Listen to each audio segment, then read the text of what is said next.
In this tutorial, I'd like to show you how easily you can use DragDropr within your Shopware installation. All you need to do is go to the Google Chrome Web Store and search for DragDropr, install the extension in your browser, and then you log into the extension. Then you are within your Shopware installation, and you can now edit every single content element that has a WYSIWYG editor.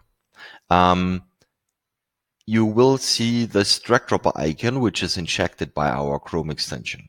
So what you need to do now is just create or give the page a name, DragDropr, and hit the button, and we will load DragDropr in a lightbox.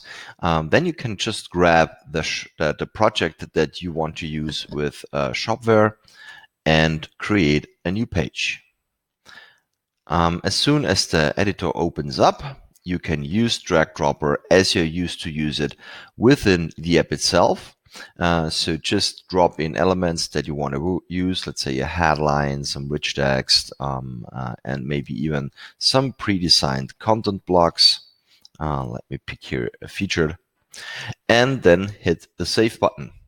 Now we transfer everything to the WYSIWYG editor. It might not look the same within the editor because it's very small here, but we will now check the front end. I will put it to a footer section and just hit the save button. And then we can refresh here the website and see there is a DragDropr menu.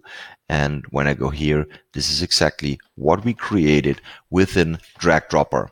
If you want to edit this same page again, you just need to hit the button again, and we will load the very same content again in the builder. And you can edit it, do changes, whatever you prefer to use it. The cool thing about this Google Chrome integration is that you can really use it in every element that has a WYSIWYG editor. So if I just hop over to, let's say, categories and check this out, here is as well the categories description, which has the button, and I could use it the same way here.